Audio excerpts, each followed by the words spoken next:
अस्सलाम वालेकुम जी, my name is Nabeel Ali from organic valley Pakistan.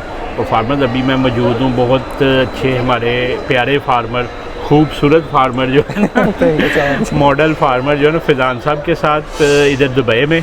Faizan साहब हमारे कह लें कि 2 साल हो गए हैं फैज़ान भाई फार्मिंग करते हुए तकरीबन 2 साल। तो फैज़ान भाई हमारे देखने वालों को पहले बता दीजिएगा पाकिस्तान किस एरिया से तल्लुक़ है आपका? अस्सलाम वालेकुम, मेरा ताल्लुक़ जो है वो मर्दान से। मर्दान से है। तो फैज़ान भाई ने हमारे पास लिया था इस दफ़ा 1000 बर्ड ना। तो फैज़ान भाई आज कितने दिन का हो गया है माशाल्लाह? आज तकरीबन 40 दिन के हो गए हैं। 40 दिन का हो गया है। और पिछले साल भी इन्होंने कुछ बर्ड रखे थे, वो हमारे एक फार्मर है सलीम साहब मर्दान के, उनसे इन्होंने लिए थे।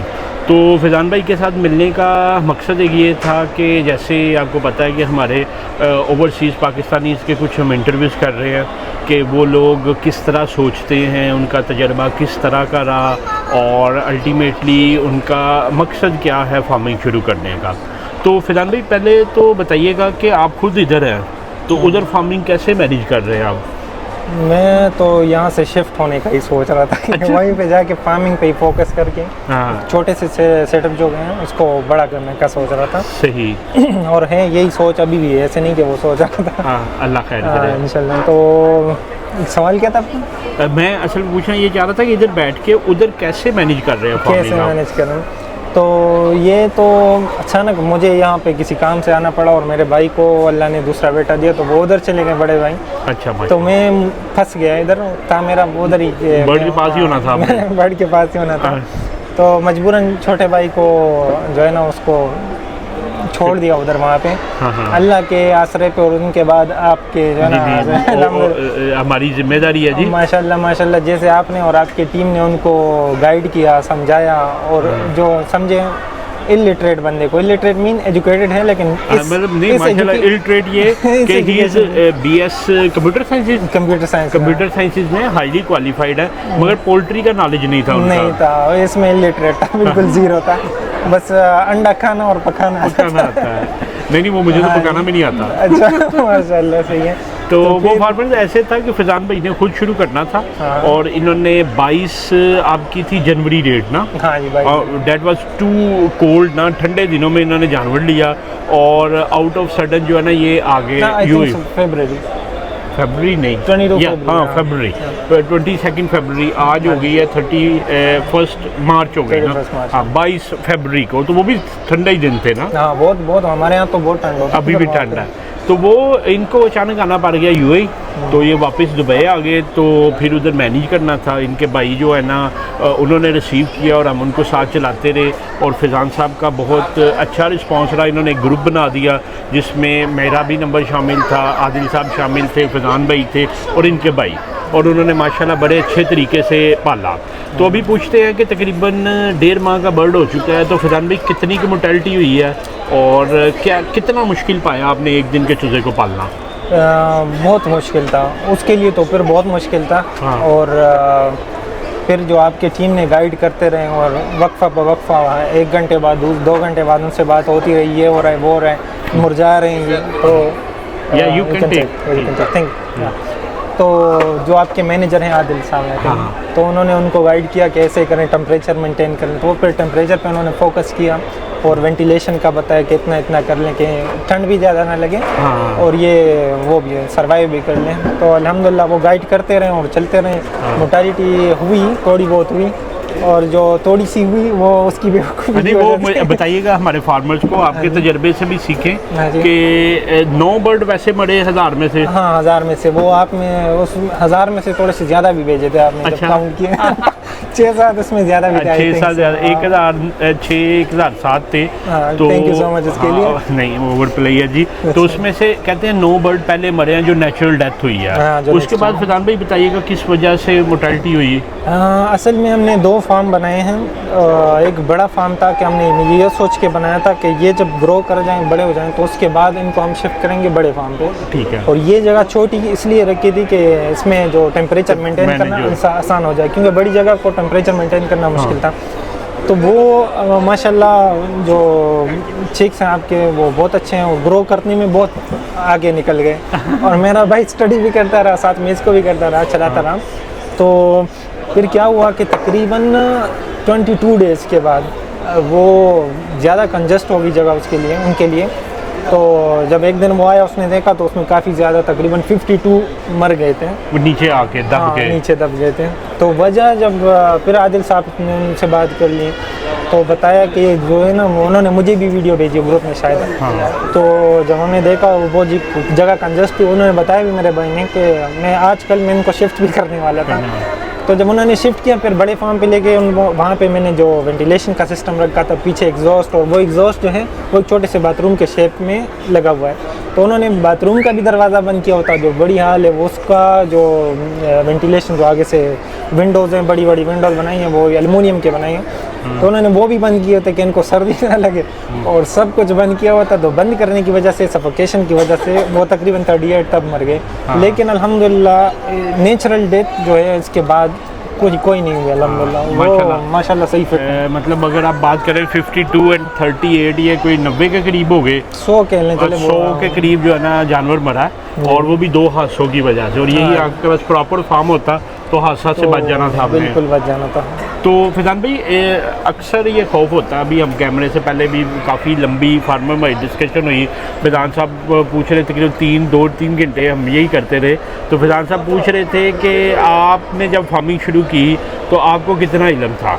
तो मैंने यही बताया कि हमें तो कोई बताने वाला नहीं था, जो समझ आता था कर लेते थे।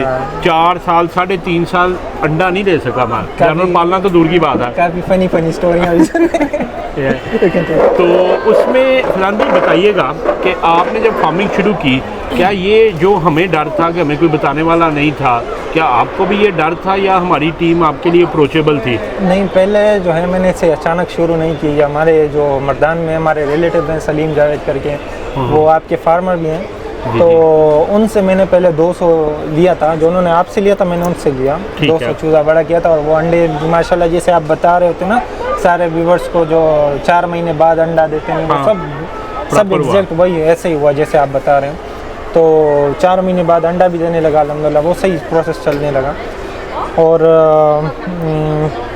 क्या सवाल था फिर मैं भूल कि मैं फैजान भी पूछ रहा था कि क्या आपको ये खौफ तो नहीं था कि यार हमारी बैक पे कोई नहीं है, हमें सपोर्ट करने वाला कोई नहीं है, नहीं, या हमारी टीम अप्रोचेबल रही और आपके मसाइल को हल करती रही? हाँ, तो मैंने पहले उनको भी स्टडी किया, उसके बाद आपके यूट्यूब चैनल को भी स्टडी किया काफ़ी ज़्यादा। और फिर जो आपने कोऑपरेट किया तो जैसे करते रहे और उनको भी करते रहे, तो मैंने उनसे भी ये जान लिया था कि आप करते हैं। तो तब मैंने जाके इसको रिस्क ही समझ लिया, क्योंकि फर्स्ट पहली बार थी ना, तो ये रिस्क मैंने इसलिए लिया क्योंकि आप सपोर्ट करते हैं जी, बहुत शुक्रिया। आपकी टीम भी सपोर्ट, हमारी टीम अप्रोचेबल है बहुत ज़्यादा माशाल्लाह। तो फैजान भाई आप अभी बता रहे थे कि 200 बर्ड आपने जो पिछले सीज़न लिया, उसका अंडे का जो मसाइल आए, तो किस तरह के मसाइल थे, आपने उसको किस तरह हल किया? और इस साल जो आप बता रहे हैं कि आप पेशावर अप्रोच करना चाह रहे हैं, और वो साहिल भाई की जो वीडियोस देखी, तो वो बताइएगा कि 200 मुर्गी का अंडा बेचने में क्या मसाइल हुए, और इस साल आपका क्या प्लान है? मसाइल तो मैं आपके साथ मैंने जिक्र भी किया। मसाइल ये हुए कि अंडा जो है बर वक्त और डेली माशाल्लाह वीक में बराबर हो गया। 98-95% जो है वो अंडा बर वक्त आता था। हाँ बिल्कुल, अंडा बर वक्त आता था, लेकिन जाता नहीं था। मसला ये था, क्या मसले थे जाने में? क्योंकि हम इधर दुबई में रहते हैं, और ये जो ब्राउन अंडे है ना जिसपे डार्क छोटे से होते हैं, तो ये तो इधर सब लोग शौक से खाते, पसंद करते हैं संडों को। तो वहाँ पे इधर तो नहीं कोई कहता कि पत्ती की नहीं, इधर नहीं पत्ती, हाँ वही उधर कहते हैं। अच्छा, उधर क्या मसला आया? तो मेरा भाई जो है वो, उनको मैंने गाड़ी भी लेके दी थी, तो उसमें अंडे जो है ना वो डिलीवरी करते रहो। तो वो अंडे लेके जाता था जिस जगह पे भी जाता, डिस्ट्रीब्यूटर बेशक के लिए जो चिकन का काम करते हैं वो अंडे भी बेचते हैं ना। तो जिधर भी जाता था मेरा भाई सब उनसे कहते थे हम तो लेंगे, आप पे ट्रस्ट कर लेंगे, लेकिन आगे कस्टमर हमें ये कहता है कि कस्टमर के रिव्यूज़ ये होते हैं कि आपने इसको पत्ती किया होता है, हाँ कलर किया होता है ऐसे। तो उसने कई बंदों के साथ रखा भी, लेकिन बाद में वही हुआ, उन्होंने फिर ये कहा कि मर्दान में इसकी जो सेलिंग है वो बहुत, मतलब आप कहना 5% है। हाँ, तो ये अभी आप 1000 मुर्गी है, तो इसका जो प्लान कर रहे हैं पेशावर का, तो वो किस तरह कर रहे हैं? और साहिल भाई हैं, उन्होंने जिस तरह यूट्यूब पे यूज़ किया, आप बता रहे थे कि उस तरह आप भी मार्केटिंग करेंगे। इंशाल्लाह हम भी करेंगे, और ये तो मुझे पता भी नहीं था, आपसे मिल के बहुत अच्छा भी लगा, और आपने और भी गाइड किया यहाँ बैठे बैठे कि जो है आगे डिस्ट्रीब्यूटर भी हम पेशावर से लेके जाएंगे आपको। और रास्ते में रहें जैसे हम रहते आए हैं, तो इंशाल्लाह देखते हैं होगा। नहीं इंशाल्लाह फिजान भाई, ये फार्मर्स अभी फिजान साहब से यही बात हो रही थी कि 200 मुर्गी का तो असल में ये होता है कि 9 नहीं होती, 200 मुर्गी का तो 200 अंडा तो कुछ भी नहीं होता, एक शॉप पे बिक जाता है डेली ना।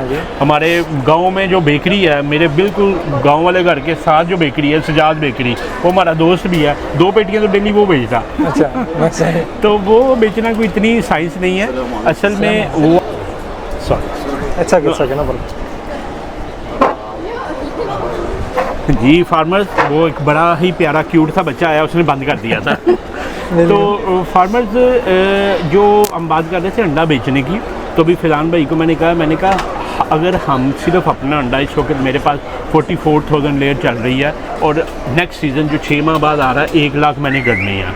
1 लाख बर्ड का अंडा सिर्फ मैं अगर पेशावर में देता रहूँ ना, तो मैं पेशावर को पूरा नहीं कर सकता, क्योंकि माशाल्लाह पेशावर में बड़ी खपत है। और सबसे बड़ी बात यह है कि फैज़ान भाई जो अफ़गानिस्तान है उधर ब्राउन अंडे की बड़ी अच्छी अवेयरनेस है, हमारे बहुत फार्मर है। कल भी अफ़गानिस्तान 2000 हमारा चूज़ा गया और मेरा ख्याल है अभी तक कोई 50,000 चूज़े की हम बुकिंग अफ़गानिस्तान कर चुके हैं। अच्छा, इंटरनेशनली माशाल्लाह। हाँ, उसकी वजह ये है फैज़ान भाई कि जो ऊपर आज़रबाईजान, तुर्कमानिस्तान, उज़्बेकिस्तान है ना, ये सब ब्राउन की मार्केट है। उधर से अंडा जितना भी अफ़गानिस्तान आता है ब्राउन आता है, और अफ़गानी भाई जो है ना वो ब्राउन अंडे को जानते हैं और उधर डिमांड है।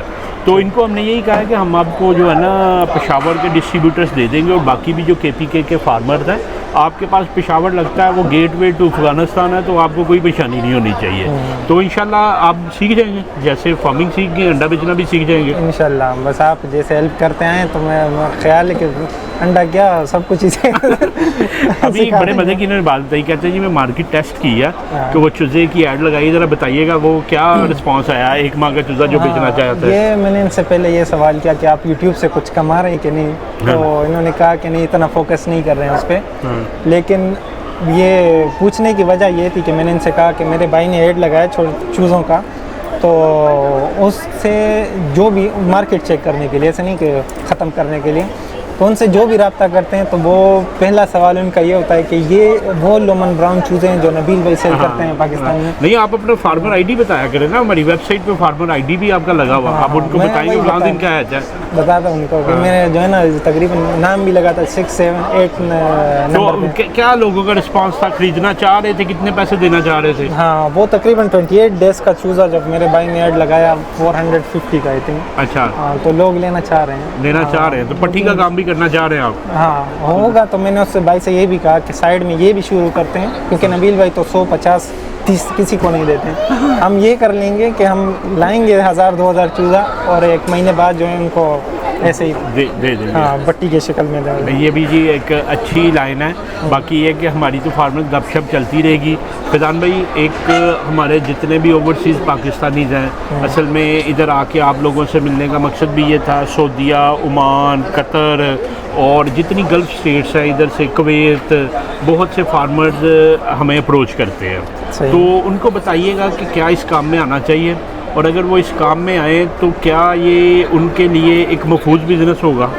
ये जो है बहुत महफूज बिज़नेस होगा, मैं बता नहीं सकता, लेकिन वो पर्सनली मैंने बहुत सारी जगहों पे इन्वेस्टमेंट कर ली पाकिस्तान में और लॉस ही हो गया बहुत, इधर भी लॉस ही हुआ मैं।